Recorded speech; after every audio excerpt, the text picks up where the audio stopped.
ఫలిస్తున్నావు అని అర్థం. ఆత్మీయంగా ఎదిగావు, ఫలిస్తున్నావు. ఎప్పుడు నువ్వు ఒక వ్యక్తికి సాక్ష్యం చెప్పి నడిపించినప్పుడు, ఒక వ్యక్తిని తీసుకొచ్చినప్పుడు, ఒక వ్యక్తికి నువ్వు మాదిరిని మార్గాన్ని చూపిస్తున్నావు, అప్పుడు నువ్వు ఎదిగావని దానికి గుర్తు. మేము ప్రార్థన చేస్తాం, మీరు ఇల్లులు కట్టుకుంటారు, పెళ్ళిళ్ళు అవుతాయి, ఆస్తులు వస్తాయి, కోడళ్ళు వస్తారు, కొడుకులు, అది ఇది అన్నీ అవుతాయి. ఇది కాదు, లిటరల్గా చెప్తున్నాను. It's not the blessing of the heaven. మీరు ఇక్కడ ఉండాలి కాబట్టి మిమ్మల్ని బట్టి దేవుడు అవన్నీ ఇస్తున్నాడు, మేము మిమ్మల్ని అడుగుతున్నాం. కానీ రియల్ బ్లెస్సింగ్, ఆశీర్వాదం ఏంటంటే పరలోకపు సంబంధమైన పిలుపులో పాలు పంచుకోవడం. ఏంటి? దేంట్లో? పరలోక సంబంధమైన పిలుపులో పాలు పంచుకోవడం అంటే ఏంటి? పరలోకము మనందరిది. ఆ రాజ్యాన్ని నింపడానికి మనందరినీ భాగంగా దేవుడు పిలుచుకున్నాడు. ఈ అంతటి కోసం ఒక పిలుపు ఉంది. ఈ పిలుపులో ఏం చేయాలి? మనం నిలబడాలి. ఈ పిలుపులో ఏం చేయాలి? మనం నిలబడాలి. ఎప్పుడు అంటాను, ఈ ఇల్లు కట్టాలంటే ఒకడి వల్ల అవ్వదు, ఒక మేస్త్రి వల్ల అవ్వదు. ప్రతిదానికి మేస్త్రి ఉంటాడు.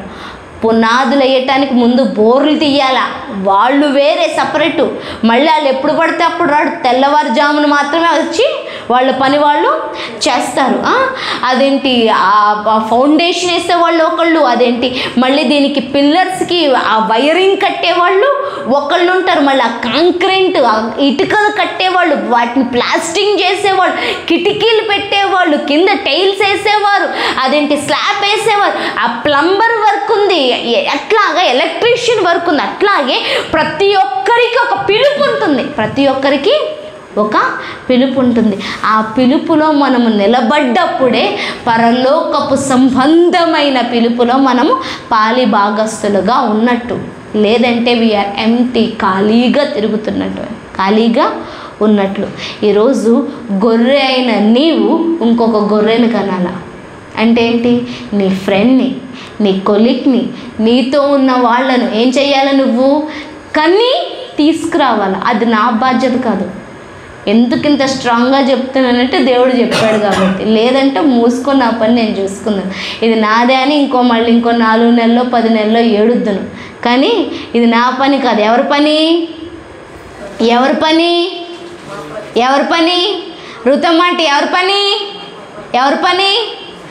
ఇజ్రాయేల్ ఇంకులు తీసుకురావాలంటే ఎవరి పని? అది ఎవరి పని? మీ పని.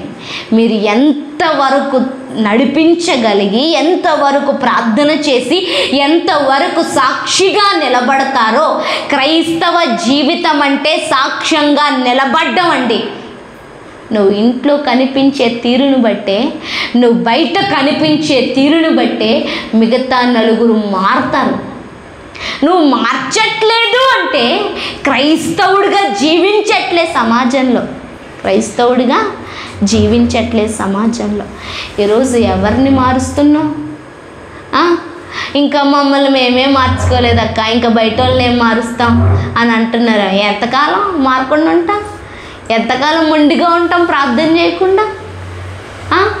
ఎంతకాలం? ఈ యుగ సమాప్తి వరకు మనం వచ్చాం.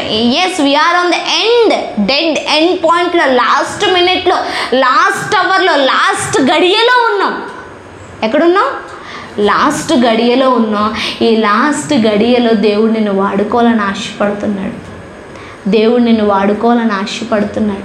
దేవుడు నీ పిలుపులో నిన్ను నిలబెట్టాలని ఆశపడుతున్నాడు. ఎక్కడా? నీ పిలుపులో నువ్వు నిలబడాలని. ఈ వారమంతా ప్రార్థన చేసి ఎవరిని తీసుకురావాలి, ఎవరిని రమ్మనాలి, ఎవరిని ఆకర్షించాలా, ఎవరి గురించి ప్రార్థన చేయాలా అని అడగండి. అర్థమవుతుందా? నెక్స్ట్ వారం మీ తరపున మీ గొర్రె రాలేదనుకోండి, లెక్క నాకు కాదు, ఎవరికి చెప్పాలా? దేవుడికి చెప్పాలి. ఇన్ని సంవత్సరాలు బ్రతుకుతున్న బ్రతుకుకి, క్రైస్తవత్వానికి మనం చూపించాల్సిన టైం వచ్చింది. ఏంటి? రిజల్ట్, ఫలాలు చూపించాలి. అంతే కదా. కోత కోసే టైం వస్తే దున్నుతున్నాము, నీళ్లు పెడుతున్నాము, విత్తనాలు వేసాము, మళ్ళీ అవి తీసాము, మళ్ళీ నాటాము, మందు కొడుతున్నాము, కలుపులు తీస్తున్నాము, అయిపోద్దా? అవన్నీ దేనికోసం? దేనికోసం? పంట కోసం. అవన్నీ దేనికోసం? ఈరోజు మీరు పంటను చూపించే సమయం. ఏంటి? మీ పండును, మీ ఫలాన్ని చూపించే సమయం. మీ ఫలాన్ని చూపించే సమయం. ఫలము ఇవ్వని ప్రతి చెట్టు నరకబడి అగ్నిలో పారవేయబడును. ప్రతి ఫలింపని చెట్టు వేర్ల యొద్ద గొడ్డలి ఉంచబడిందంట. గొడ్డలు ఉంచబడిందంట. ఇక పనికి రాకపోతే దాన్ని నరికేద్దాం అనేసి. ఈరోజు దేవుడు మనతో మాట్లాడుతున్నాడు. దేవుడు నీకు పంచిన ప్రేమను పంచండి. దేవుడు నీ జీవితంలో చేసిన సాక్ష్యాన్ని చెప్పండి. నేను ఒక సిస్టర్ ఉంది, ఎప్పుడు చెప్తాను, తను అప్పుడప్పుడు, రెగ్యులర్గా కాదు, అప్పుడప్పుడు కల్వర్ టెంపుల్కి వెళ్తుంది. ఇంకొక గంటలో అయిపోతుంది, లేదంటే ఇంకొక అరగంటలో అయిపోతుంది, లేదంటే ఆ హస్బెండ్ లేడు అంటే అప్పుడు వెళ్ళొద్దు అనమాట. నేను అంటాను, సిస్టర్, మిమ్మల్ని కాచేవాళ్ళు, మీ గురించి స్వయంగా ప్రార్థన చేసేవాళ్ళు, మీ కుటుంబం గురించి నిలబడేవాళ్ళు, మీ పక్షాన నిలబడి ఒక సంఘానికి చేర్చబడండి. ఎక్కడైనా ఇప్పుడు కాదు ఈ మాట. కొన్ని హైదరాబాద్ వచ్చి ఎన్ని సంవత్సరాలు అవుతుంది? 6 సంవత్సరాలు 8 సంవత్సరాల 2018లో వచ్చాను. అంటే ఆమె నాకు ఎప్పుడు పరిచయం అయింది? ఇంచుమించు 2018లోనే 19లోనే పరిచయం అయింది. అప్పటి నుంచి చెప్తున్నాను, ఒక మంచి సంఘానికి మీతో పాటు నిలబడి ప్రార్థించే సేవకులకి, సంఘానికి అటాచ్ అవ్వండి సిస్టర్, అటాచ్ అవ్వండి అంటే, లే సిస్టర్ నేను కల్వర్ టెంపుల్. ఎప్పుడు వెళ్తున్నాం? ఎప్పుడు? అయిపోయే గంట ముందు. ఎప్పుడు? అయిపోయే గంట ముందు వెళ్ళేసి వస్తుంది అంతే. ఇంకా ఎప్పుడు కష్టం వచ్చినా సిస్టర్ అని ఫోన్ చేస్తుంది. అది నొప్పి, ఇది నొప్పి, అది బాధ, ఇది బాధ, మా ఆయన, మా పిల్లలు, అది ఇది అప్పు, అది ఇది అనారోగ్యం, వాళ్ళు అట్లా అన్నారు, వీళ్ళు అట్లా అన్నారు, వాళ్ళు అట్లా అన్నారు. నాకు కొంచెం ఓపిక ఎక్కువ కదా. నిజంగా ఈ 6 సంవత్సరాల నుంచి కాచుకుంటానే వచ్చాను. అనితక్క అదే అంటది, నీకు దండం తల్లి, ఆమెతో మాట్లాడుతున్నావు, దేవునికి స్తోత్రం, ఆమె చెప్పే మాటలు నేను వినలేను, నేను జవాబు చెప్పలేను అనేసి అంటది. అట్లా మాట్లాడుతుంది అనమాట ఆమె. అన్నీ మాట్లాడుకుంటూ చెప్పుకుంటూ ఎప్పుడైనా రమ్మంటామా? రాదు. ప్రార్థన చేయించుకోమంటామా? రాదు. వాళ్ళ భర్త మారలేదు. ఈనాడు న్యూస్ పేపర్లో ఆయన రిపోర్టర్, హెడ్ ఎడిటర్ అనమాట ఆయన. ఆ సంవత్సరానికి టర్నోవర్ 1 కోటి 2 కోట్లు వస్తుంది ఆయనకు వచ్చే జీతం అనమాట సంవత్సరానికి అంతటికి. అయితే ఆయన మారలేదు. ఆయన ఎప్పుడైనా ఆయన లేకపోతే అప్పుడు సరే అట్లాగా వస్తూ ఉంటాము. కనీసం మీరు దేవుడికంటూ ఒక నిబంధనగా, లేకపోతే మీరంటూ ఒక స్థానాన్ని ఇవ్వండి. ఎప్పుడైతే మనము దేవునికంటూ ప్రత్యేకించుకుంటామో దేవుడు ఏదైనా చేస్తాడంటే కష్టం వచ్చినప్పుడు మాత్రమే. మొన్న హాస్పిటల్లో అడ్మిట్ అయ్యిందంట. ఎందుకో అంతకుముందు కాలు ఇరిగిపోయింది. కాలు ఇరిగిపోతే ఏదో అయ్యింది, అది బాగా అవ్వలేదు. సరే ఫోన్ చేసింది, నాకు కాలు ఇరిగిపోయింది అని. ఎందుకు ఇరిగిపోయింది అని చెప్పాను. మీరు చెయ్యొద్దన్నారు, నేను చేశాను ఆ పని, అందుకే ఇరిగిపోయింది. మరి వినాలి కదా, మాట వినాలి కదా. సరే బాగా అయిపోతుందిలే అంటే సరే బాగా అయిపోయింది. మళ్ళీ మొదలుపెట్టింది, ఏదైతే పని చెయ్యొద్దన్నానో మళ్ళీ అదే మొదలుపెట్టింది. అదే మొదలు పెడితే కాలు బోధకాలులాగా వాసిపోయిందంట. కాలు బోధకాలు.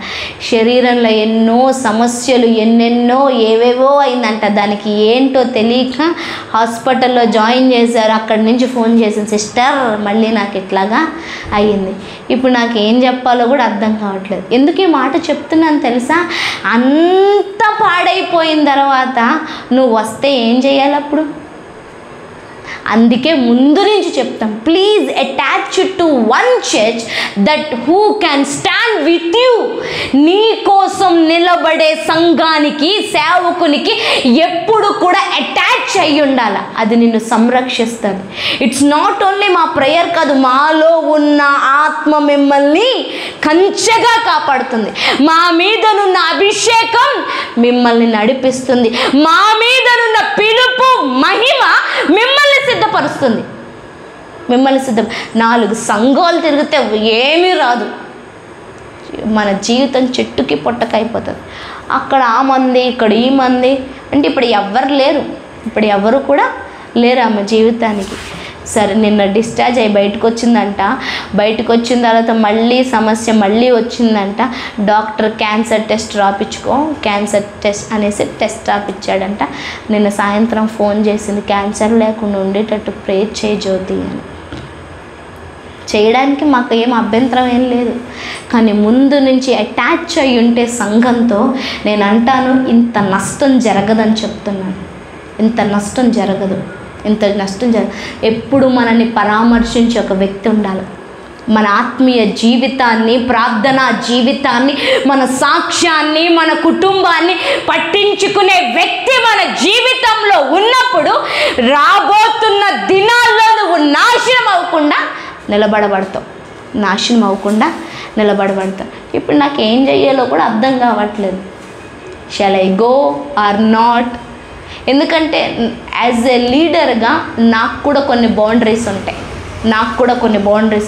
వేరే చర్చికి వెళ్ళే వాళ్ళ దగ్గరికి మనం వెళ్ళకూడదు. ఒకవేళ వాళ్ళు కష్టతరంలో వచ్చి ప్రార్థన చెయ్యి, నువ్వు తప్ప నాకు దిక్కు లేదు అని అంటేనే తప్ప వేరే చర్చికి మనం వెళ్ళకూడదు. అంటే వేరే చర్చి సభ్యులకి వెళ్ళకూడదు. ఎందుకంటే వీళ్ళు బాగానే ఉంటారు, అవతలకి మనం శత్రువులం అయిపోతాం. అదొక పడవ, ఇదొక పడవ. ప్రతి చర్చికి ఒకటే పిలుపు ఉండదండి, ఒక్కొక్క సంఘానికి ఒక్కొక్క పిలుపు ఉంటుంది.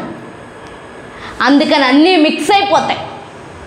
అందుకే వేరే చర్చికి వెళ్ళేవారిని కూడా రమ్మని అడగకూడదు. నూతన విశ్వాసుల్ని, నూతనంగా రక్షణ పొందే వాళ్ళని, లేదంటే అసలు కాపరి తత్వం కింద లేని వాళ్ళను మాత్రమే సంఘంలోనికి రమ్మని పిలవాలి. లేదంటే ఇవన్నీ కూడా ఇవన్నీ ఏంటంటే బౌండరీస్ అన్నమాట. అందుకు shall I go or not, నేను వెళ్ళాలా వద్దా, ఏం చెయ్యాలో కూడా అర్థంగా కామ్గా ఉన్నాను. ఇప్పుడు ఏడిస్తే ప్రయోజనం ఏమి కూడా. ఎందుకు ఈ మాటలు చెప్తున్నానంటే రాబోతున్న దినాల్లో నువ్వు దేవుడి కోసం నిలబడుతావు కాబట్టి, వాడబడాలి కాబట్టి నియమ నిబంధనలు మనము ఎరిగి ఉండాలి. ఈ నియమ నిబంధనలు ఎరిగి ఉండాలి. మనం అటు ఇటు గంతులేస్తున్నాం అనుకో, స్థిరత్వం లేదనుకో, మన మీద కాడి కానీ, అభిషేకం కానీ, మహిమ కానీ, స్థిరత్వం ఉండదు. దేవుడు అది చూస్తాడు. కాపర్ని బట్టి కూడా మనల్ని దీవిస్తాడు. కాపర్ని బట్టి కూడా మనల్ని పిలుస్తాడు. కాపర్ని బట్టి మీకు రెబ్కా తెలుసు కదా, అనితక్కతో పాటు తిరిగే అమ్మాయి. ఆ సంతానం 18 మంది. ఆ అమ్మాయి లాస్ట్ది. 18 మందో 20 మందో లాస్ట్ది ఆ అమ్మాయి. అంతమందిని పెంచి పోషించడానికి ఇంకా అదేమీ లేక వాళ్ళ నాన్న ఆమెని మగోళ్ళలో పెంచాడు. అంటే ప్యాంటు షర్ట్ వేసుకొని పనిలోకి వెళ్ళి రాళ్ళు కొడుతుంది, చేలు పని అంతా చేస్తుంది. ఇంట్లో గరిటె తిప్పడం రాదు, ఇంట్లో అంట్లు తోమటం రాదు. అట్లాంటి కఠినమైన ఇంకా కంప్లీట్ ఇంకా అంతా కూడా మెన్ సెట్ అనమాట, మగోళ్ళలాగా అనమాట. అందుకే బండి నడపడం కానీ, ఏదైనా ఎత్తేయడం కానీ, చేసేయడం కానీ అమ్మాయి చేసేస్తుంది. అయితే ఎప్పుడైతే అనితక్క దగ్గరకు వచ్చిందో, ఎట్లా పరిచయం అయ్యారో తెలియదు కానీ ఎప్పుడైతే పరిచయం అయ్యిందో, ఆ మోడుబారిపోయిన జీవితము, లేదంటే పనికిరాని జీవితము, లేదంటే రెబెలియస్ తిరుగుబడే స్వభావము, అదేంటి వాళ్ళ వ్యతిరేకత, వాళ్ళ ఆలోచన, అవన్నీ కూడా ఆమె దగ్గరకు వచ్చి ఆమెతో పాటు రాసుకొని పోసుకొని తిరుగుతుంటే ఆమె పైన, ఎవరిపైన, అనితక్క పైన ఉన్న అభిషేకము, పిలుపు, సేవ ఆమె మీదకి రావటం జరిగింది. ఎవరి మీదకి? రెబ్కా మీదకి రావటం జరిగింది.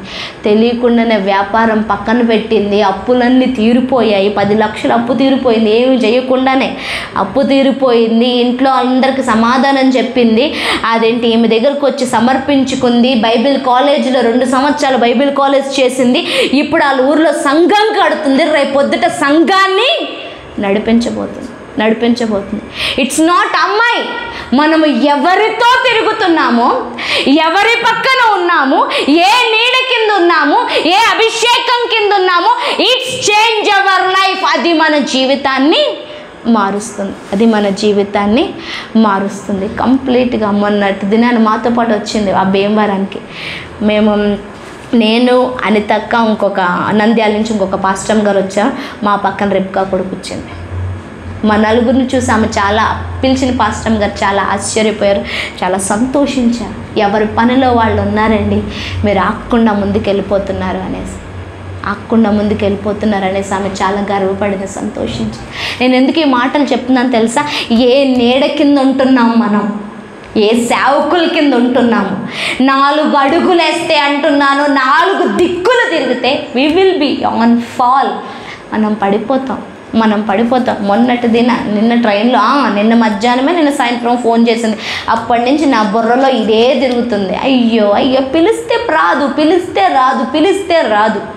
ఈరోజు అయిపోయింది, నా శరీరం బాగాలేదు. ఇంకా ఎంత పిల్లలు 10th క్లాస్ పిల్లలు ఇప్పుడు ఏమన్నా అయితే ఆమె పరిస్థితి ఏంటి? వినలేకపోతే కాపరి కింద ఉండకపోతే మన జీవితాలు చెదిరిపోతాయండి. మందలో ఉన్నంతసేపే మనకు క్షేమం. మంద దాటి బయటికి వెళ్తే ఏదైనా కానీ మనల్ని నాశనం చేస్తుంది, ఏదైనా మనల్ని తినివేస్తుంది. అందుకు సంఘానికి ఎంత అంటుకట్టబడి ఉన్నామన్నది చాలా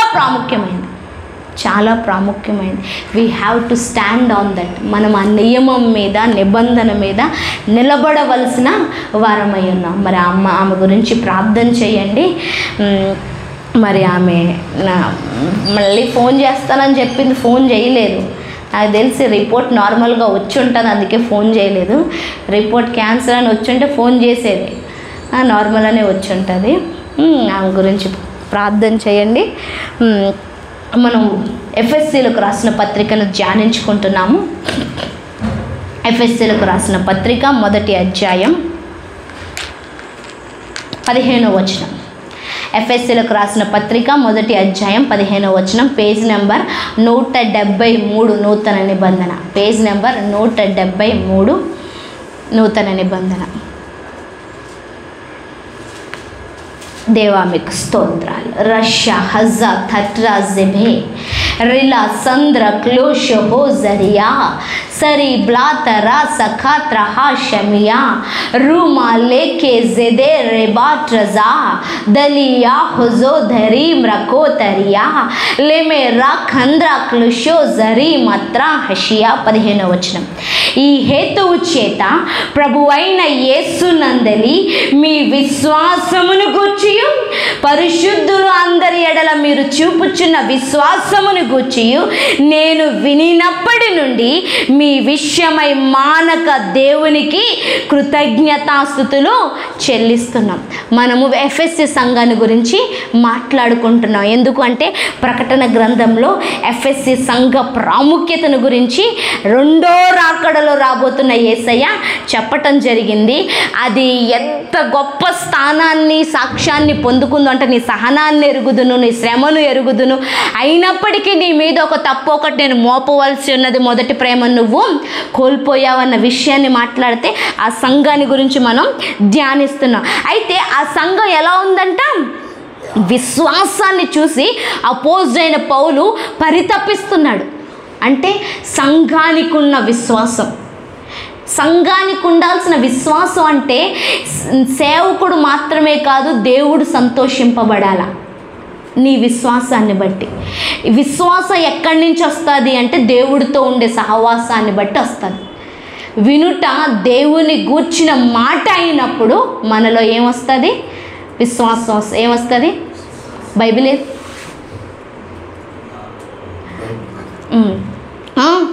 దేవుని గూర్చిన మాటలు మనం విన్నప్పుడు ఏమవుతుంది? మనలో విశ్వాసం. ఎందుకు విశ్వాసము అవసరమా అంటే అసలు క్రైస్తవత్వం నిలబడిందే విశ్వాసం మీద. క్రైస్తవత్వం నిలబడిందే విశ్వాసం మీద. పాత నిబంధన గ్రంథంలో మనం చూసినట్లయితే ఆ పాత నిబంధన గ్రంథంలో విశ్వాసం లేదు. ఎందుకంటే నమ్మటానికి వారి జీవితంలో పాపం అడ్డుపడింది. ఏమడ్డుపడింది? పాపం అడ్డుపడింది. కానీ నూతన నిబంధనలో చూస్తే అసలు పాపం అడ్డుపడడానికి ఛాన్స్ లేదు. యేసయ్య దాన్ని తొలగించేశాడు. ఈ విషయాన్ని నమ్మితే మన విశ్వాసులుగా చేర్చబడినట్లు. ఏ విషయాన్ని నమ్మితే? యేసుక్రీస్తు ప్రభువారు నా పాపాన్ని, దోషాన్ని తీసేసి నాకు విమోచన ఇచ్చాడు. ఇప్పుడు నేను పాపిని కాను, పరిశుద్ధమైన సంఘములో చేర్చబడిన పరిశుద్ధుడును, పరిశుద్ధురాలు అన్న విషయాన్ని నమ్మితే మనము విశ్వాసులం. ఇది అందరికీ ఉండాలా, ఉంటాం. దీని నుంచి మళ్ళీ లెవెల్స్ పెరుగుతూ ఉంటాయి. ప్రతి సందర్భంలో దేవుణ్ణి నమ్మాలి. ప్రతి సంఘటనలో, ప్రతి భయములో, ప్రతి నొప్పిలో, ప్రతి బాధలో, ప్రతి కష్టములో, కుటుంబ సమస్యలు కానీ, సేవ విషయంలో కానీ, బిడ్డల విషయంలో కానీ, భార్యాభర్తలు కానీ, ఆరోగ్య విషయం కానీ, అనారోగ్యం విషయం కానీ, ప్రతి విషయంలో మనము దేవుణ్ణి ఎంత నమ్ముతామో అంత దగ్గర అవుతాము. ఎంత నమ్ముతామో అంత త్వరగా కార్యాలు చూడగలుగుతాం. మన విశ్వాసాన్ని చూసి దేవుడు గంతులేస్తాడంట. ఏం చూసి? విశ్వాసం అంటే నమ్మిక. ఏంటి? నమ్మిక. మనం ఎంతగా దేవుడు చేస్తాడులే. అబ్రహాముకి ఆ పేరు వచ్చింది, విశ్వాసమునకు తండ్రి. ఆ పేరు ఎందుకు వచ్చిందో తెలుసా? 25 సంవత్సరాలు ఎదురు చూచినందుకు మాత్రమే కాదు, బిడ్డ కోసం. ఆ 25 సంవత్సరాల తర్వాత ఒక వయసు వచ్చి, అంటే బిడ్డ ఒక వయసు వచ్చి ఆడుతూ తిరుగుతూ పాడుతూ ఉంటుంటే అబ్రహాం ఆ బిడ్డను చూసి మురిసిపోతున్నాడు. అబ్బా, నా దేవుడు నాకు మంచి బహుమానాన్ని, మంచి స్వాస్థ్యాన్ని ఇచ్చాడు అని మురిసిపోతున్న సమయంలో దేవుడు పిలిచి నీ బిడ్డను నాకు బలిగా ఇచ్చే అన్నాడు. ఏమన్నాడు? నీ బిడ్డను నాకు బలిగా ఇచ్చేయంటే మారు మాట కూడా మాట్లాడలే. ఎందుకు మాట్లాడలేదంటే ఇచ్చిన దేవుడు తీసుకుంటున్నాడు, ఆయన తిరిగి ఇవ్వగలడు. ఆయన మాట్లాడిన మాట ఏది కూడా ఒట్టిగా ఉండిపోదు అన్నాడు కదా. నీ సంతానం ఆకాశ నక్షత్రము వలె చేస్తాను, భూమి మీదనున్న ఇసుక రేణువుల వలె చేస్తాను. ఇస్సాకును తీసుకుంటే మళ్ళీ ఇంకొక ఇస్సాకును ఇవ్వగలడు అని ఏం చేశాడు? నమ్మాడు. నమ్మటం మాత్రమే కాదు, ఆ బిడ్డను తీసుకొని వెళ్తుంటే అబ్రహాంకి దుఃఖం రాదా? మన బిడ్డకి జ్వరం వస్తేనే తల్లడిల్లిపోతాం. నొప్పి బాధ వచ్చిందంటేనే ఎక్కడో మనకు వచ్చేది నొప్పి. అట్లాంటిది ఇప్పుడు మన చేతులతో బిడ్డను చంపాలంటే ఆలోచించండి ఒకసారి. అయ్యే పనేనా?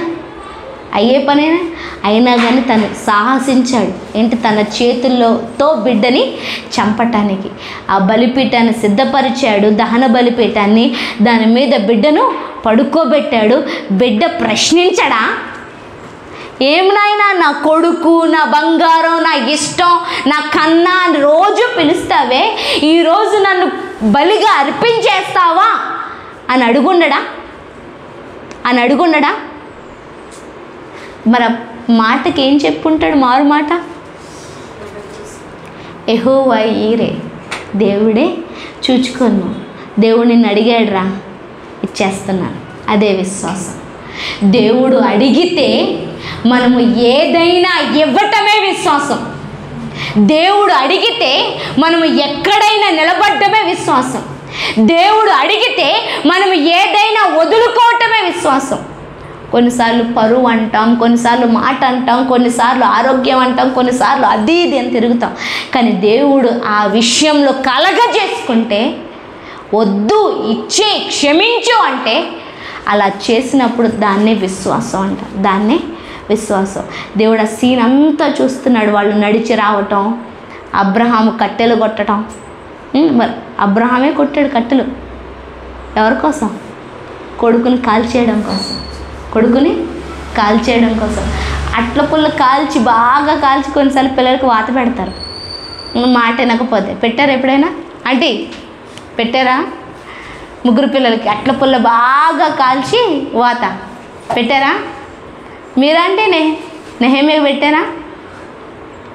పెట్టారా? ఎవరికి? హల్లెలూయా. అందుకే నవ్వుతున్నాడు ఈయన. పెట్టిన తర్వాత నవ్వారా? ఏం చేశారు? ఆమె కాదు, ఏ తల్లైనా అంతే, ఏ తల్లిదండ్రులైనా అంతే. మా మమ్మీ ఒకసారి నన్ను చీపురు కట్టతో ఫుల్ కొట్టింది. బ్రష్ చెప్పానో లేదో, బ్రష్ చేస్తూ బిల్డింగ్ ఎక్కి పక్కన ఊస్తే ఆమె అక్కడి నుంచి అరిసింది. మా మమ్మీ అది విని బయట తుడుచుకునే పుల్లల చీపురు ఉంటుంది కదా, దాంతో దబ్బా కొడితే మొత్తం అన్నీ కూడా తేలిపోయాయి. నేను బయట కూర్చొని ఏడుస్తున్నాను మా మమ్మీ కొట్టిందని. మా మమ్మీ లోపల ఉండి ఏడుస్తుంది. మా ఆంటీ ఓదారుస్తుంది. మా ఆంటీ నా దగ్గరకు రాకుండా మా మమ్మీ దగ్గరికి వెళ్ళింది ఏంటని నేను ఆలోచిస్తున్నా. కానీ నాకంటే ఎక్కువ మా మమ్మీ లోపల ఏడుస్తుంది. క్రమశిక్షణ, దానికోసం తల్లిదండ్రులు కూడా ఏడుస్తారు, బాధపడతారు. ఈరోజు నిన్ను శిక్షిస్తున్నాడు, క్రమశిక్షణలో పెడుతున్నాడంటే దానికి ముందుగా దేవుడు ఎంతో బద్దలైపోతాడు. తల్లి కన్నా ఎక్కువగా ప్రేమించేవాడండి మన దేవుడు. ఈరోజు నిన్ను ఏదో ఇమ్మంటున్నాడు, లేదంటే ఏదో చేయమంటున్నాడు, ఎక్కడో నిలబడమంటున్నాడు, ఏదో ఖర్చు చేయమంటున్నాడు, లేదంటే ఇలా నిలబడమంటున్నాడు, క్షమించమంటున్నాడు అంటే దానికి ముందు దేవుడు బాగా నలిగిపోతాడు. కానీ నువ్వు మంచిగా తయారవ్వాలి అంటే అది తప్పదు. మంచిగా తయారవ్వాలంటే అది తప్పదు. ఈరోజు విశ్వాసమునకు తండ్రి అనే పేరు అబ్రహాం ఎలా పొందాడు అంటే తన బిడ్డ తన చేతుల్లో చస్తాడని తెలిసినప్పటికీ కూడా మౌనంగా ఉన్నాడు. దేవుడు ఏదో చేయగలడు. ఈరోజు మనం ఆ విశ్వాసాన్ని కలిగి ఉండాలి. ఆ విశ్వాసం ఏం చేస్తుందంట? మనల్ని సంఘంగా కడుతుంది, మన సేవకుల్ని సంతోషపరుస్తుంది, మరీ ముఖ్యంగా మన దేవుణ్ణి సంతోషిస్తుంది. అయితే ఇక్కడ 2 విశ్వాసాలు రాయబడింది. ఫస్ట్ ఉన్న విశ్వాసం ఒకటి, రెండో ఉన్న విశ్వాసంలో ఫుట్ నోట్లో ప్రేమ అని రాయబడి ఉంటుంది. ప్రేమ, విశ్వాసము కలిగి ఉంటే మనము ఎవరినైనా ప్రేమించగలం. అది మీకు అర్థం అవుతుందో లేదో కానీ సేవకులుగా మాకు బాగా అర్థమవుతుంది. మమ్మల్ని ఎన్ని గాయపరిచినా, ఎన్ని మాటలన్నా, ఎంత విరుద్ధంగా ఉన్నా మేము మిమ్మల్ని ప్రేమిస్తున్నాం. ఆ బాధ ఆ క్షణమే, ఆ రోజే మీరు అన్నప్పుడు కానీ, లేదంటే ఏదో తిరుగుబాటు కానీ ఏదో చేసినంతసేపే. తర్వాత మళ్ళీ మేము మిమ్మల్ని ఎందుకు, ఎక్కడి నుంచి వచ్చింది ఆ ప్రేమ? It's from the lord. అది ఆయన ప్రేమాస్వరూపి గనుక ఇప్పుడు ఎందుకు ఈ మాటను మీతో చెప్తున్నానంటే, సంఘముగా నిలబడ్డ నువ్వు దేవుడితో విశ్వాస సంబంధాన్ని కలిగి ఉండాలి. అంటే ప్రతి విషయంలో దేవుడికి అన్నీ తెలుసు, అన్నీ చూస్తున్నవాడు, అన్నీ సెట్ చేస్తున్నవాడు, అన్నిటిపైన అధికారం కలిగి ఉన్నవాడు, ఆయన చేస్తాడు, ముగిస్తాడు అని మనం ఏం కలిగి ఉండాలా? నమ్మకాన్ని కలిగి ఉండాలి. ఈ నమ్మకత్వం లేకపోతే మనలో పరిపూర్ణత వచ్చినట్లు కాదు. విశ్వాసం లేకుండా ఎవరు దేవుణ్ణి చూడలేరు, చూచుట అసాధ్యం. ఏముండాలా? విశ్వాసం. ఈరోజు మన జీవితంలో జరుగుతున్న ప్రతి పనిలో దేవుడు ఏదో ఆలోచన కలిగి ఉన్నాడు, దేవుడు దాన్ని సెటిల్ చేస్తాడనే విశ్వాసాన్ని మనం కలిగి ఉండాలి. అడ్డంగా ఇంక వద్దు, నేను వెళ్ళను, నేను చెయ్యను, నేను ఇట్లానే ఉంటా, దేవుడికి తెలీదా, చెయ్యడా, ఈ నొప్పేంటి అని మనం ప్రశ్నించకూడదు. దేవుడి కనికరాన్ని, కృపను మనం వేడుకోవాలి. కింద, మరియు మీ మనోనేత్రములు వెలిగింపబడినందున ఆయన మిమ్మును పిలిచిన పిలుపు వలనైన నిరీక్షణ ఎట్టిదో, పరిశుద్ధులలో ఆయన స్వాస్థ్యము యొక్క మహిమైశ్వర్యం ఎట్టిదో, ఆయన క్రీస్తునందు వినియోగపరిచిన బలాతిశయమును బట్టి విశ్వసించుచున్న మన యందు ఆయన చూపుచున్న తన శక్తి యొక్క అపరిమితమైన మహత్యం ఎట్టిదో మీరు తెలుసుకొనవలనని మన ప్రభువైన యేసుక్రీస్తు యొక్క దేవుడైన మహిమా స్వరూపియగు తండ్రి తన్ను తెలుసుకుంటూ మీకు జ్ఞానమును, ప్రత్యక్షతయు గల మనసును అనుగ్రహించినట్లు నేను నా ప్రార్థన యందు మిమ్మును గూర్చి విజ్ఞాపన చేయుచున్నాడు. సంఘాన్ని గురించి పౌలు ప్రార్థిస్తున్నాడు. ఏమని? దేవుణ్ణి చూచే మనోనేత్రములు మీకు వెలగబడాలా అంటే రెవల్యూషన్, ప్రత్యక్షత. ప్రతి సందర్భంలో దేవుడు చూస్తున్నాడు, లేదంటే దేవుడు మాట్లాడతాడు, లేదంటే ఇది దేవుడు వలనే జరుగుతుంది, దేవుడు ఆధీనం లేకుండా, అధికారం లేకుండా, దేవుడు అనుమతి లేకుండా ఏది జరగదు అన్న ప్రత్యక్షత మనకు ఉండాలి. ఏంటి? మన జీవితంలో జరుగుతున్న ప్రతి దానికి దేవుడి అనుమతి ఉంటుంది. ఏముంటుంది? దేవుడి అనుమతి ఉంటుంది. దేవుడు అనుమతి లేకుండా మన జీవితంలో ఏది కూడా జరగదు. అది నొప్పైనప్పటికి కూడా, ఏంటది? నొప్పైనప్పటికి కూడా, నష్టమైనప్పటికీ. కొన్నిసార్లు కొన్ని తప్పులు, పొరపాట్లు తెలియకుండా మనమే చేసేస్తాం. కానీ దానికి కూడా దేవుడు అనుమతినిస్తాడు. దానికి కూడా ఏంటి? అనుమతిస్తా. ఆదాము అవ్వ పండు తింటున్నప్పుడు దేవుడు చూస్తూనే ఉన్నాడు. దేవుడికి ఏం కళ్ళు మూసుకుపోలే, ఆకాశానికి ఈ భూమికి మధ్య ఏం అడ్డేమిలే. దేవుడు అక్కడి నుంచి డైరెక్ట్గా చూస్తూనే ఉన్నాడు. ఆదాము అవ్వు పండు తింటున్నప్పుడు వాళ్ళంతటా వాళ్ళు స్వయంగా చేస్తున్నారు కాబట్టి దేవుడు అనుమతినిచ్చాడు. ఆ అనుమతితో పాటు ఆ పాపానికి ప్రోక్షణగా యేసుక్రీస్తు ప్రభువుని భూమి మీదకి తీసుకొచ్చి నల్లగొట్టించి ఆ పాపాన్ని తొలగించాలనే ప్రణాళిక కూడా అప్పుడే వేశాడు. మన జీవితంలో ఏదైనా జరుగుతుంది అంటే అది మన తప్పే, మన పొరపాటే, మన పాపమే. కానీ అది చేస్తున్నప్పుడు దేవుడు అనుమతినిచ్చి అది ఎలా తొలగిపోవాలో దానికి ప్రణాళిక కూడా వేస్తాడంట. ఏంటి? ఆ పాపం ఎలా తొలగిపోవాలో దానికి ప్రణాళిక కూడా వేస్తాడంట. ఈరోజు ఈ ప్రత్యక్షత ఉండాలి. దేవుణ్ణి నేత్రాలతో ఏం చేస్తాం? కళ్ళతో ఏం చేస్తాం?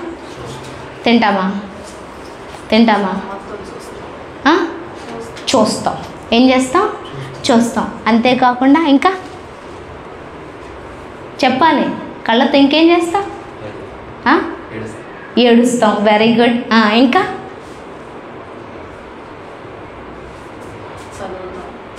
నువ్వు చెప్పాలా? నీకు ఇష్టమైందయ్యా?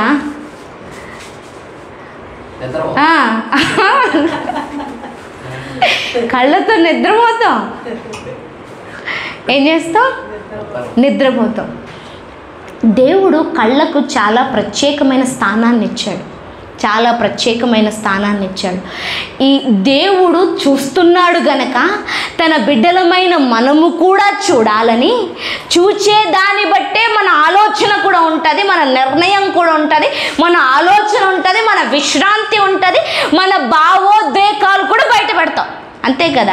బాధో సంతోషమో కొన్నిసార్లు చూపును బట్టి మనం చెప్పేయచ్చు. చూపుని బట్టి మనం ఆమె సంతోషంగా ఉందంటే కళ్ళు వెలుగుతూ ఉంటాయి, బాధలో ఉందంటే కళ్ళల్లో నీళ్లు నిండుకుని ఉంటాయి, ఆ బాధ తట్టుకోవట్లేదంటే కళ్ళల్లోంచి నీళ్లు పొంగి పొర్లుతూ ఉంటాయి. విశ్రాంతి తీసుకుంటున్నారంటే కళ్ళు మూసుకొని ఏం చేస్తారు? వాళ్ళు విశ్రాంతిని నిద్రపోతూ ఉంటారు. అయితే దేవుడు తన అధికారాన్ని, లేదంటే తను ఏమై ఉన్నాడో, తను ఏం చేస్తున్నాడో ఎగ్జాక్ట్గా దింపేశాడు. సేమ్ దేవుణ్ణి మనల్ని పక్కన పెడితే అర్థం కాలేదేమో. కుక్కని మనల్ని పక్కన పెడితే తేడా ఏంటి? కుక్కని మనల్ని పక్కన పెడితే తేడా ఏంటి? కుక్కే సేమ్ కుక్క మనం ఒకలాగే ఉన్నామా? కానీ దేవుడు మనము ఒకలాగానే ఉన్నాం. మళ్ళీ చెప్తున్నాను, దేవుడు మనము ఒకలాగానే ఉన్నాము. మళ్ళీ ఆయన భూమి మీదకి వచ్చినప్పుడు కూడా ఇదే మానవ స్వభావాన్ని, శరీరాన్ని దాల్చి వచ్చాడు. ఎందుకంటే నీకు నాకు పెద్ద సపరేషన్ ఏమీ లేదు, నువ్వు నాలోంచి వచ్చావు అని తెలియచేయటానికి, రేపొద్దుట నువ్వు నాలో కలిసిపోతావు అనేసి దేవుడు చూచే జ్ఞానాన్ని మనకిచ్చాడు. ఏం చూచే జ్ఞానాన్ని? మామూలుగా ఇది అది అని చూడడమే కాకుండా ఆత్మ సంబంధమైన కళ్ళు కూడా మనకున్నాయి. మనోనేత్రాలు, ఆత్మీయ నేత్రాలు అంటారు. ఏమంటారు? ఆత్మీయ నేత్రాలతో దేవుణ్ణి చూడాలి. అప్పుడే కనిపిస్తాడు. అంటే ఎప్పుడైతే దేవుడు చూస్తున్నాడనే భావన కలుగుతుందో, పరిస్థితులన్నీ కూడా ఎత్తు పొలాలుగా ఉన్న, కష్టాలతో ఉన్న, ఇంకేమైనప్పటికీ కూడా ధైర్యంగా నిలబడగలుగుతాం. దేవుడు ఉన్నాడు. సంఘానికి ఇది ఉండాల. ఏంటి? ప్రత్యక్షత. దేవుణ్ణి చూచే కళ్ళు. మనుషుల్ని చూచే కళ్ళు అందరికీ ఉన్నాయి. కొంతమంది గుడ్డోళ్ళు అంటారు. ఎందుకు? మనుషుల్ని చూడలేకపోతున్నా. ఏం కనపడుతుంది కంటే మాకు చీకటి మాత్రమే కనపడుతుంది. ఏం కనపడుతుంది? చీకటి మాత్రమే కనిపిస్తుంది. ఏంటి? మనుషుల్ని లేదంటే ఈ ప్రకృతిని చూచే అవకాశం వాళ్ళకి లేదు. వాళ్ళని గుడ్డోళ్ళు అంటాం. అట్లాగే మనము దేవుణ్ణి చూడకపోతే, ఏ కళ్ళతోటి? ఆత్మీయ కళ్ళతో దేవుణ్ణి చూడకపోతే మన ఆత్మీయ కళ్ళకు గుడ్డితనం కలిగింది. ఏం కలిగింది? గుడ్డితనం కలిగింది. నేను అంటున్నాను, ఈ మనుషుల్ని చూడడం, ఈ ప్రకృతిని చూడడం, దీనివల్ల లాభం ఏమైనా ఉందంటే మహా అయితే నువ్వు క్షేమంగా ఉంటావు, అంతకన్నా ఏమీ లేదు. కానీ దేవుణ్ణి చూడకపోతే దేవుణ్ణి చేరుకోలేం, ఆయన మహిమను చేరుకోలేం, ఆయన మన కోసం ఏర్పరిచిన స్థానాన్ని చేరుకోలేం, ఆయన మన కోసం సిద్ధపరుస్తున్న స్వాస్యాన్ని చేరుకోలేం, స్వాస్యాన్ని చేరుకోలేం. ఈరోజు దేవుడు కనిపిస్తున్నాడా? దేవుడు కనిపిస్తున్నాడా? చాలామందికి దర్శనాలు, కళలు వస్తాయి. ఈ లోక సంబంధమైన కళలు, దర్శనాలు అవి వేరే. దేవుడి దగ్గర నుంచి వచ్చే కళలు, దర్శనాలు.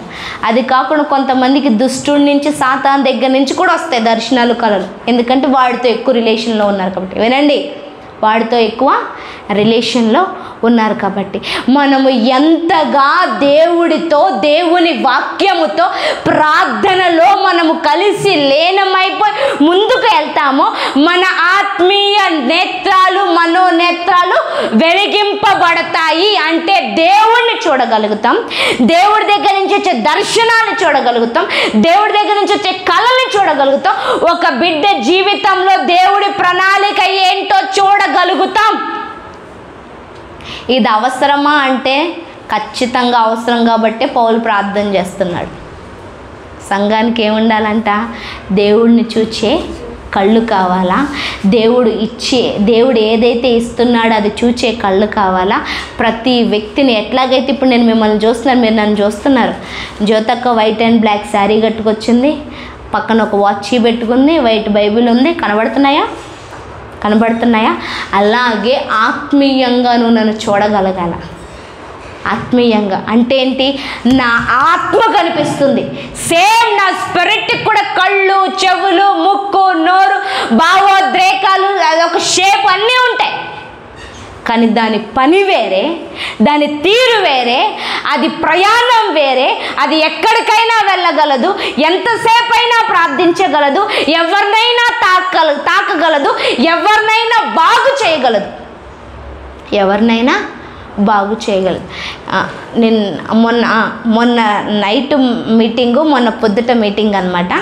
దానికి ముందు రోజు, దానికి తెల్లవారుజామున లేదంటే రాత్రిగా నేను ప్రార్థన చేస్తున్నాను. ప్రభువా రేపు పొద్దుట ఏం మాట్లాడాలి తెలియచేయండి అనేసి మాట్లాడుతుంటే దేవుడు అదేంటి ఇట్స్ అనే ఇమేజ్ కూడా కాదు, ఏదో నా స్పిరిట్లోంచి ఒక స్వరం వినబడుతుంది అనమాట. ఆత్మలోంచి ఒక ప్రేరేపణ వస్తుంది. ఒక ఆమెకి కడుపులో రక్తపు గడ్డు ఉంది, కంతుంది. అంటే ఈ పీరియడ్స్ టైంలో అది ఫ్లో అవ్వకపోతే రక్తపు గడ్డలు ఉండిపోతాయి కదా, అది ఉంది. దానివల్ల ఆమె చాలా ఇబ్బంది పడుతుంది. నేను దాన్ని కరిగిస్తున్నాను అనేసి దేవుడు చెప్తున్నాడు అనమాట. పర్సన్ని చూపించలేదు నాకు. ఆ రక్తపు గడ్డ, ఆ కడుపు, ఆ స్టమక్ మాత్రమే కనిపిస్తుంది. నెక్స్ట్ డే మార్నింగ్ నేను మీటింగ్కి వచ్చి నేను మాట్లాడేసి ప్రార్థన చేస్తుంటే ఆమె వచ్చిందనమాట. అమ్మ, నా కడుపులో రక్తపు గడ్డు ఉందంటమ్మా, దాన్ని తీసేయడానికి ఆపరేషన్ చేయాలనేసి అంటున్నారు, ఇదంటమ్మా అదంటమ్మా అంటే, ఆపరేషన్ లేదు, గీపరేషన్ లేదు, పొద్దుటే దేవుడు దాన్ని తీసేశాడు, ఇంకా సమస్య ఏమీ ఉండదు. అది ఆత్మీయ నేత్రాలతో చూడడం. ఆత్మీయ నేత్రాలతో అంటే ఏంటి? ఈ భూలోక సంబంధమైన శరీరాన్ని చూపించలే దేవుడు, ఆత్మ సంబంధమైన శరీరాన్ని చూపించి ఆమెకు ఆ సమస్యను తీసివేసి నాకు సాక్షిగా నేను ఏం చేస్తున్నాను? నిలబెట్టుకుంటున్నాను. ఆత్మలో చూడడం. ఏం చేయాలా? ఆత్మలో చూడడం. అది ఉండాల సంఘానికి. ఎఫ్ఎస్సి సంఘం అలా ఉంది కాబట్టే ప్రకటన గ్రంథంలో 1వ అధ్యాయంలో రాయబడింది, నేను నీ శ్రమను, నీ ప్రయాసను నేను ఎరిగి ఉన్నాను అని. లేదంటే ఆ సంఘం గురించి ప్రవచనపూర్వకంగా 2వ రాకల్లో రాబోతుడు యేసయ్య మాట్లాడకపోదుడు. సంఘానికి ఉండాల్సిన లెవెల్ అర్థమవుతుందా? దేవుడు మాట్లాడాలంటే దానికి ఒక లెవెల్ ఉండాలి. ఈరోజు నిన్ను తీసుకెళ్ళాలంటే, నిన్ను ఆయనతో పాటు పెట్టుకోవాలి అంటే చర్చికి వచ్చి వెళ్ళిపోతే అయిపోదు. చర్చికి వచ్చి వెళ్ళిపోతే అయిపోదు. ఆయన్ని చూచే నేత్రాలు ఉండాలా, ఆయన చూపించేది మనం చూడగలగాల, ఆయన మాట్లాడేది వినబడగల. నేను చాలాసార్లు చెప్తాను, దేవుడు మాట్లాడాడు చూపించాడు. మీకు అర్థం కాదు, ఎట్లా మాట్లాడాడండి దేవుడు? ఏమైనా స్వరం వినిపించిందా ఆకాశం నుంచి? మాకు వినబడతలేదు, మీకు ఎట్లా వినిపించింది? సేమ్ చాలాసార్లు చాలా ప్రత్యక్షతలు నేను స్టేజ్ మీద ఉన్నప్పుడే నేను మాట్లాడతాను. పర్సనల్ దానికన్నా స్టేజ్ మీద ఉన్నప్పుడే దేవుడు మాట్లాడుతూ ఉంటాడు. ఫ్లో అయిపోతూ ఉంటాయి. ఎట్లా వచ్చాయి ఫ్లో, ఎట్లా అయిపోయాయి అంటే అప్పటికప్పుడు వినగలుగుతున్నాం. వినే చెవులు, అర్థమవుతుందా? వినే చెవులు, ఇది చాలా అవసరం. ఇది లేకపోతే నిజంగా నేను అంటున్నాను, దేవుడిని నష్టపోతున్నాం. అందరూ పరలోక రాజ్యానికి రారు. దేవుణ్ణి చూచేవాళ్ళు, ప్రతి క్షణము ప్రతి పరిస్థితిలో చూచేవాళ్ళు, దేవుడి స్వరాన్ని మాటను వినేవాళ్ళు మాత్రమే ఆయన్ని చేరుకోగలరు.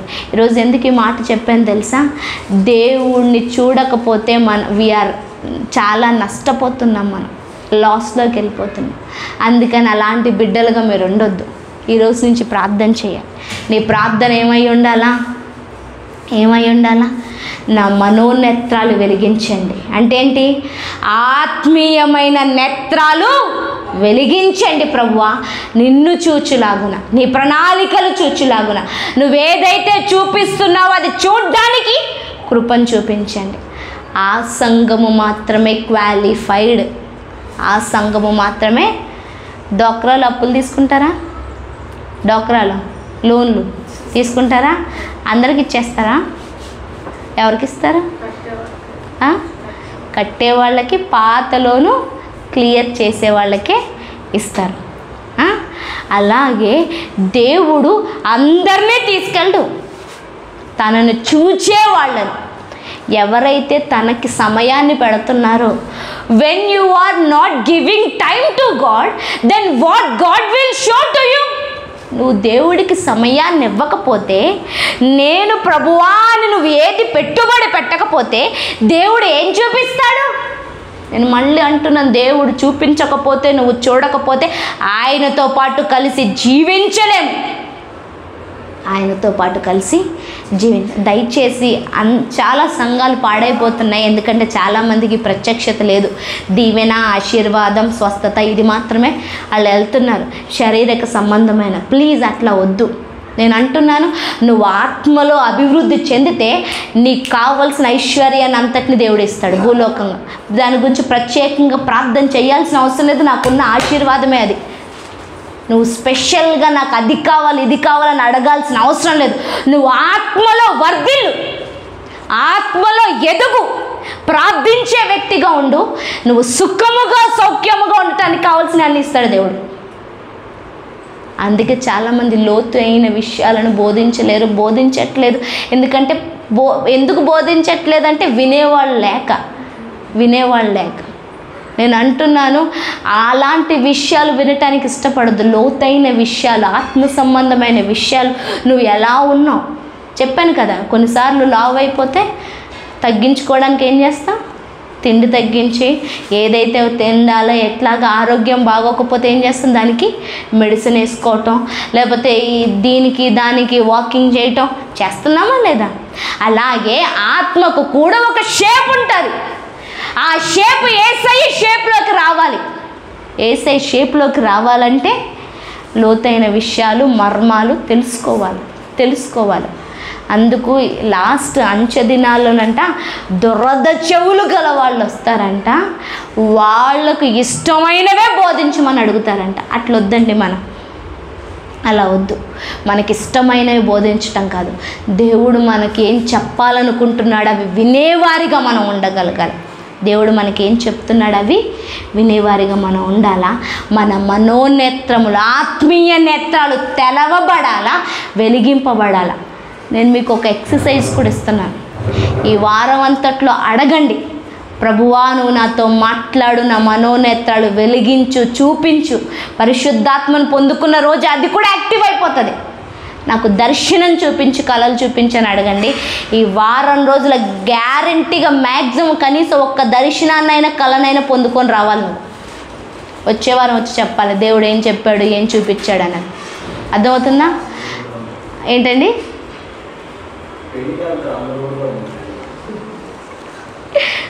పెళ్ళిలో కానండి కళ్ళలో దర్శనాలు.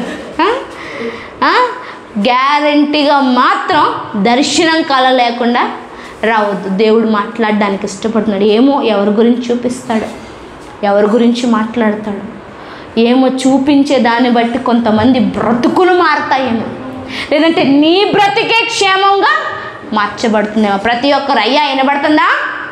ప్రతి ఒక్కరు కూడా ఏంటి దర్శనం కళ చూచి రావాలా. చూడాలి అంటే ఏం చేయాలి? ముందు ప్రార్థన చేయాలి. ప్రార్థన చెయ్యాలంటే ముందు ఏం కావాలా? బైబిల్ చదవాలి. ఇవన్నీ అయితేనే దేవుణ్ణి చూడగలుగుతాం. అలా దేవుడు మనల్ని నడిపించును గాక. ప్రార్థన చేస్తాం.